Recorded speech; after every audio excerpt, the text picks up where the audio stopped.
VR games can be really cool and creative, but let's be real, some of them are just complete brain rot, especially when they're aimed at kids. They're shallow, repetitive, and seem like they're designed to melt a kid's brain rather than give them any sort of meaningful experience. It's like the developers didn't even try, throwing in flashy visuals and loud noises to keep kids hooked without offering anything of substance. On top of that, a few of these games sneak in stuff that's weirdly inappropriate, which makes it even worse. It's frustrating to see such wasted potential in a landscape that could be so much more. Anyways, on with the video. Lighten up, take me on your magic river. Tell me all your dreams align. Sign me up and tell me about the people that you know who are trying to feel alive.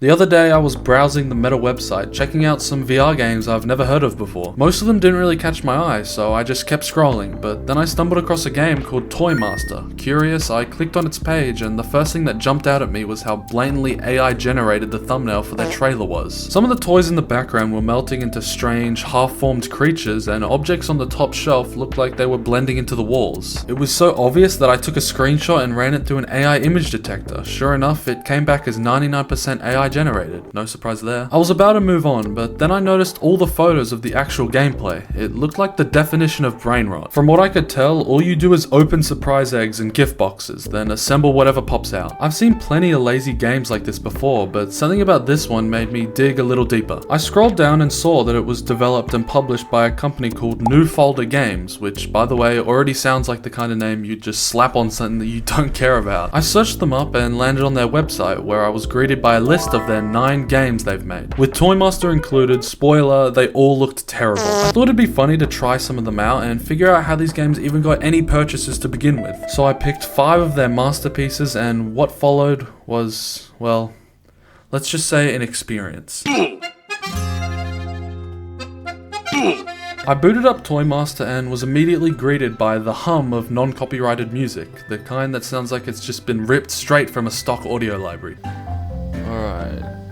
Bro, what the fuck is this music? As the game loaded, I found myself in a room with walls lined with empty shelves labeled secret, clearly meant to be unlocked as I progressed. To my left was a basket filled with mystery eggs, and to my right was the tool I'd need to open them. The setup was simple, and honestly, it already felt uninspired. I grabbed one of the eggs, peeled off the wrapping, and used the hammer to smash through the chocolate shell. Inside was a pink capsule. I opened it and found what looked like a small toy inside. I tipped the capsule upside down, and a little plastic figure tumbled out in pieces. The game obviously wanted me to assemble it, but calling it assembly is a stretch. Whenever you pick up a piece, the game automatically highlights where it goes, so there's absolutely no challenge. I didn't have to think at all, and I'm sure the children that play this game don't have to either. Just follow the glowing outline and drop the piece into place. Once I finished, the toy was placed on a platform and lifted to the new shelf labeled Heroes. Yes, oh my god, we did it! Let's fucking go! I kept on playing, hoping something new or exciting would happen, but of course, it didn't. The process was the same. Open eggs, assemble toys, and fill shelves. Sure, they tried to add a variety by introducing different tools like a knife to cut open presents or a pixelated pickaxe for what looked like a Minecraft-style dirt block, but it all boiled down to the same repetitive actions. The toys themselves got weirder as I went along. At one point I opened a box and found something so bizarre. I couldn't even tell what it was, and for some reason it went on the birthday shelf. The randomness was less charming and more confusing, making the entire game just feel lazy. The game also had a card machine that spat out packs of virtual cards. When opened, these packs flung stickers into my sticker hub. The stickers could be slapped onto the toys, but they were always so comically large that they looked dumb, not being able to add them to the toys without them looking so out of place. So it quickly became clear that the sole objective of Toy Master was to fill all of the shelves. And then what? You couldn't interact with the toys once they were placed, couldn't add more stickers, couldn't do anything. It was just over. For a game priced at $13, the lack of replayability or depth felt like a slap in the face. Worse, I realized I'd essentially paid for 2 hours of brainless repetition. I lasted in this game for about 15 minutes before my brain felt like it was turning to mush. The mindless gameplay, lack of creativity, and pointless mechanics made it one of the most uninspired games I have ever played. Even for a game marketed towards kids, there's no real challenge, no engaging content, and nothing to stimulate creativity or curiosity. It's the kind of lazy cash cash grab design that gives VR games a bad name, preying on young players with flashy gimmicks and zero substance.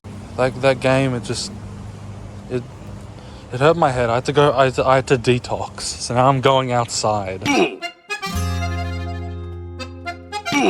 Looking at Playroom on the Meta Store, it stood out as the cheapest of the 5 games I picked, priced at a mere $6. At first I thought, well, at least it's affordable, but then I noticed something strange. The About section of the game used wording that felt way too sophisticated for what I expected from a game like this. Suspicious, I ran the text through an AI detector, and unsurprisingly more than half of it was flagged as AI generated, a recurring theme apparently. Once I'd loaded the game, I was dropped into a family room with a TV.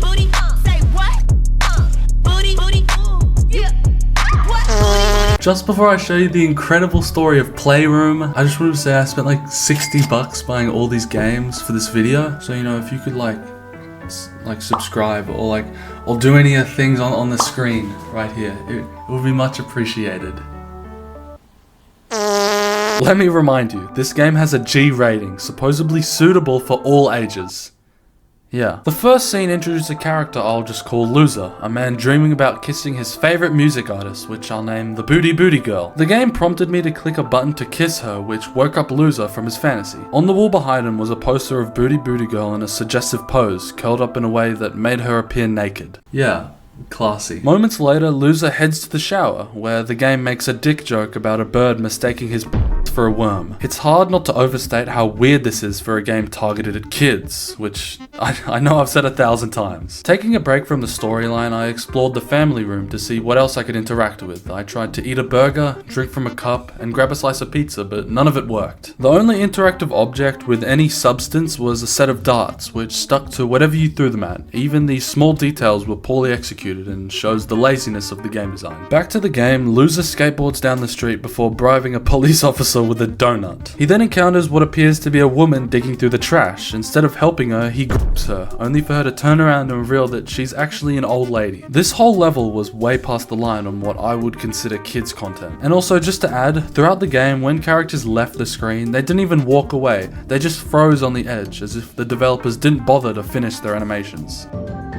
This game is shit. Look at the guy on the side! The perspective then shifts to Booty Booty Girl with a transition that is totally child appropriate. Playing as her, I quickly noticed that every time she celebrated or got excited, she would twerk. At this point, the G rating just felt like an outright lie. Later, she has a burger for breakfast, which for some reason makes her ass larger. The game then forces her into various outfits, like a tank top and jeans that rip as soon as she sits down, followed by a tracksuit that's too hot for her, so they cut it to be skimpy. Switching back to Loser, the gameplay continues in the same vein, filled with uncomfortable sexual references and basically humor predators would find funny. At this point, I just couldn't keep going. The sheer amount of inappropriate content in a game aimed at kids was disgusting. It felt like the developers were intentionally trying to normalize these behaviors for a young audience. Children are incredibly impressionable, and exposing them to this kind of content at this age could seriously mess up their understanding of what's appropriate. Beyond the content issues, Playroom barely functions as a game. It's formatted like one of those trashy mobile dating sims with barely any use of VR. The entire experience takes place on a flat screen where you can just click prompts, something that could have been done as a free Steam game. The quality was sloppy, the gameplay was borderline sad, and the entire thing felt really predatorial. I lasted 26 minutes before quitting, and honestly I regret every second of it. This isn't just a bad game, it's actively harmful in what it tries to pass off as entertainment for kids. This game is fucking gross.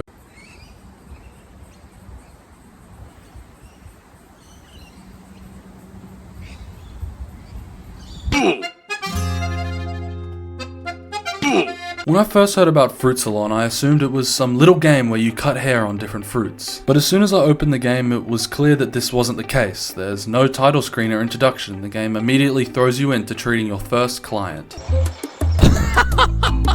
What Fruit Salon actually is can be best described as a strange, unconventional surgeon simulator with increasingly inappropriate content. My first task was to staple close the cut on a fruit. It seemed straightforward enough, though the location of the injury was a bit odd. Just seeing it as a coincidence, I moved on to my next client, a banana. That's when I noticed the same disturbing slit. This time the game asked me to cut it open, squeeze out the the worms and patch it back up. The tasks themselves were, of course, repetitive, but the placement of these injuries felt weirdly simple for a game like this. The rest of Fruit Salon followed the same cycle of surgical tasks, with minor variations for each fruit. For example, the raspberry needed its bumps filled with fluid, which was simple enough until I noticed the game animating a strange expression on the raspberry's face when I injected that bump that I would assume would correspond to its private parts. The avocado took things even further. After the usual scalpel work, the game instructed me to remove what appeared to be a baby from the fruit. Yes, the avocado was pregnant, as confirmed by the game's problem board. What followed was essentially a friendly version of a C-section.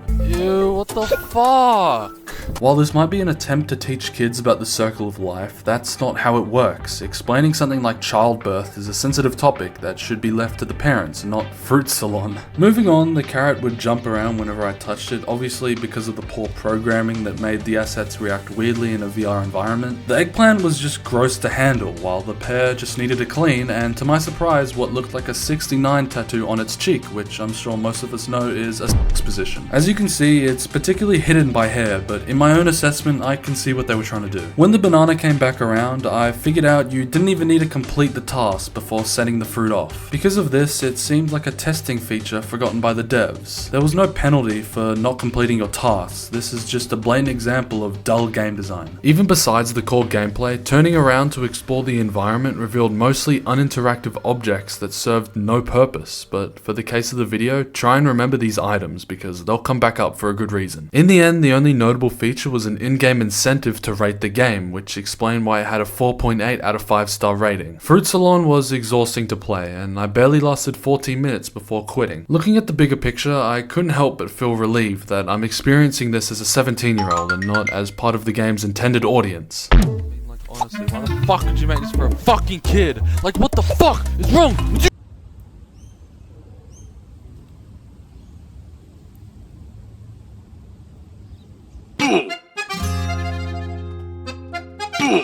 Looking at King of Magic on their website, my expectations were already low, as the logo itself was a dead giveaway. It was clearly AI generated, with the wizard literally having one green ear. How the fuck did they miss that? Once I launched the game, I noticed something immediately. Every time I moved my head, the screen jittered. This stuttering on the screen made the game nearly unplayable. Looking around for tools or prompts became a chore, as the visuals were just making me nauseous.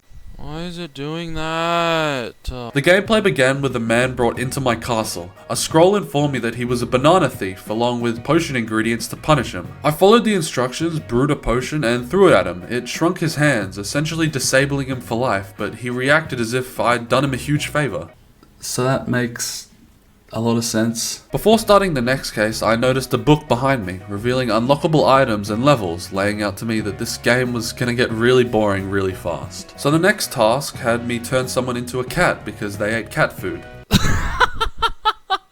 Things got even more ridiculous when I accidentally bumped my joystick and discovered I could move around freely, so seeing if I could, I walked right through the castle walls and out of the map. Breaking the game like this was more entertaining than anything I've just played throughout all these games. After a few more cases, I disconnected. This game was just mindless and flat out poorly made. Also, on top of that, the jittering screen, lack of working mechanics, and overall absence of effort made it clear that this was a game that they didn't really put much effort into. For a company claiming they pushed the boundaries of VR, King of Magic is downright embarrassing. I only lasted 7 minutes playing this one, mostly because it was giving me a headache. But good news, this next one is the last game! Yay, soon you can click off this video. A difference from King of Magic, I somewhat had high expectations for imsecurity. It had the highest number of purchases out of all of the games, and the description actually seemed well written enough to make me think that this might be one of their better, actively updated games. The experience starts in a menu room with 3 different job options: a barman, a DJ, and security. Unfortunately, the first 2 were grayed out, meaning I probably had to unlock them, so that leaves me with the only role, security. I selected it and was transported outside of a nightclub, standing at the entrance with a set of tools and gadgets.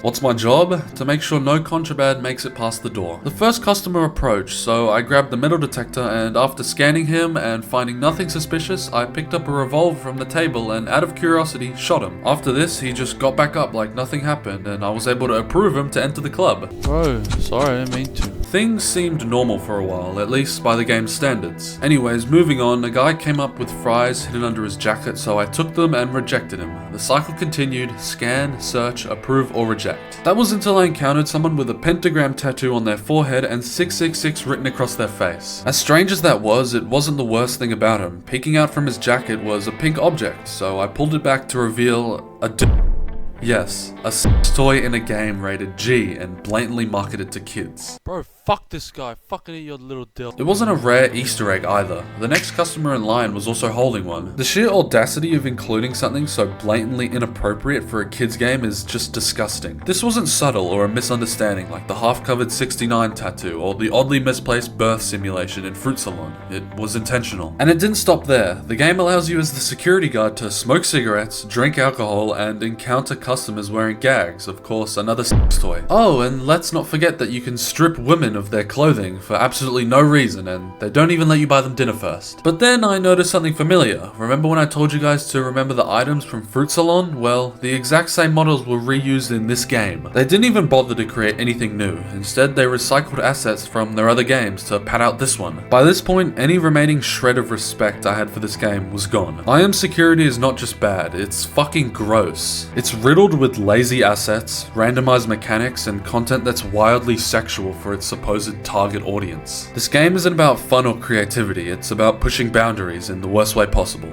Honestly, I didn't want to play this game for much longer, so 13 minutes into the game, I left it and planned on never joining back.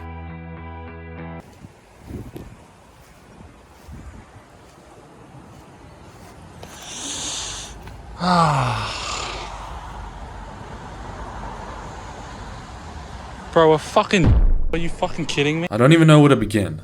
These games, they're not just bad, they're not just lazy, they're flat out insulting. Every single one of them feels like a slap in the face to any game developer that tries their hardest to make a fun game. It's not just about the low effort gameplay or AI generated assets, it's about the sheer audacity and shamelessness of putting out content so utterly devoid of passion, care, or even basic human decency. And the worst thing is, this isn't just Newfolder Games. They're not some outlier in the VR space. They're a part of a growing trend of companies that treat gaming, especially VR, like a gold rush. A place to pump out garbage as fast as possible, slap on a shiny thumbnail, sprinkle in some flashy visuals, and hope people, mainly impressionable children, are too distracted to notice how hollow and broken the experience is. It's so weird. VR's supposed to be this amazing boundary-pushing technology. It's supposed to take us places we've never been, make us experience things we never have before. But companies like this, they take that potential and drag it through the mud. They reduce it to games like the ones I went through in this video. And yeah, maybe it's just a video game. Maybe I'm overreacting, but you know what?